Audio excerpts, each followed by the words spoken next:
All right, we're going to talk about scatter plots today. And to the right-hand side here, there is a graph, and that is a scatter plot. That means that our dots are kind of all over the place. We graph them and we don't make a straight line. So it says scatter plots are useful to determine relationships between two variables. They can be used in many real-world contexts. For example, this graph shows the relationship between age and the amount of time spent doing homework.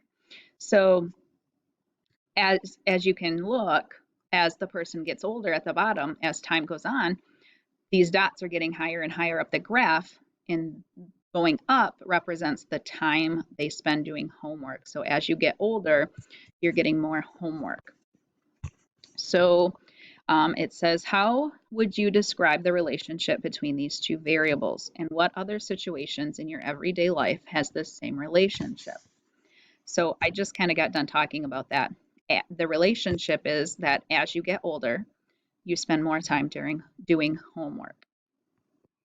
So what other thing in your everyday life would have this same relationship? Take a minute and think about that. I instantly think as you get older, you have more responsibilities at home. You may have more jobs to do, things like that. All right, so this one, number 2, it says the graph shows data for two variables. Two variable data sets are also called bivariate data sets. When you plot the data points from the bivariate data set, you make a scatter plot. So 2 vocab words there. Scatter plots can visually show an association or relationship between the variables. When the points follow a linear pattern, they can be modeled by a straight line and have a linear association.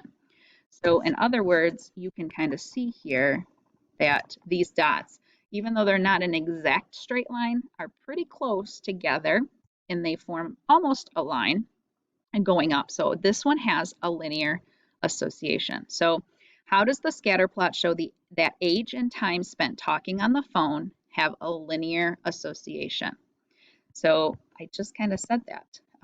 The points are all kind of grouped together in almost a straight line going up. So that's how they show, that's how the scatter plot shows that this has a linear association. And then part B says, is it possible to draw a line that includes every data point? No, that is not possible. It wouldn't be a line. It would be a very jagged, bumpy line. And that is not what they mean. All right, and then C, linear association can be positive or negative. Positive association occurs when one variable tends to increase while the other one increases. So both are increasing. So for a positive association, the scatter plot is kind of going to go look like this, where the dots are going uphill. A negative association occurs when one variable tends to decrease while the other one increases. So for instance, your scatter plot might look something like this, where the dots are going downhill. Is there a positive or negative association between the age and time spent talking on the phone?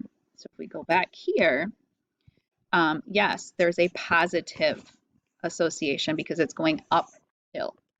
The other one that's not here is there's no association, and that is where there is just dots everywhere. There's no line going uphill, no line going downhill. They're just spread out everywhere.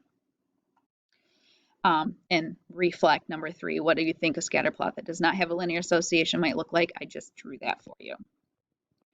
All right, number 3, the table shows the average adult weight and average life expectancy for 12 dog breeds. So plot the data as ordered pairs and then describe the shape of the data. So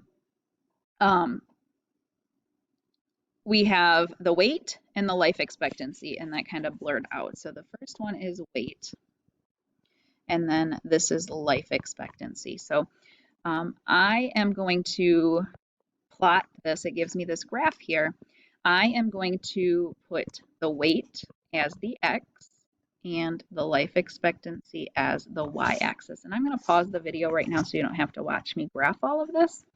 So I labeled my axis. I had to figure out how I was going to count on the x-axis for the weight so that I could fit everything I needed to on there.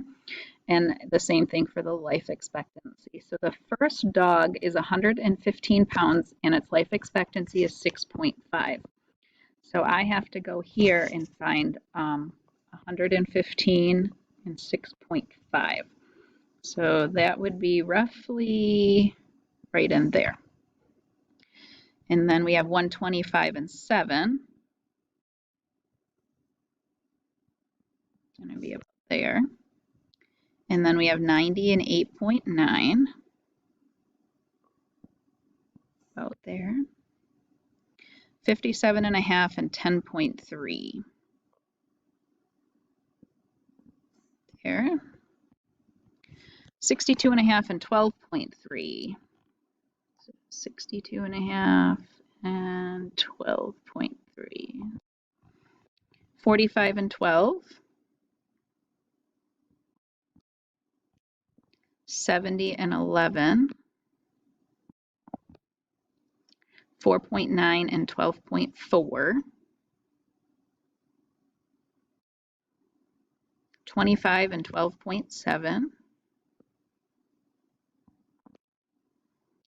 12 and 13.4. 16 and 11.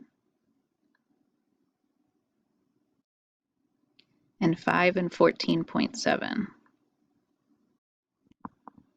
So kind of hard to get them exact, but they're close to where they need to be. So it said plot the data and describe the shape of the data. Well, it is linear. It has a linear association, and it is also going downhill. As you can see, points are kind of going in that direction. So it would have a negative association as well. And then part B says check your answer to problem 3A and show your work. So the only way you could check your work is to kind of go back over your ordered pairs and make sure that you have them plotted the best that you can do.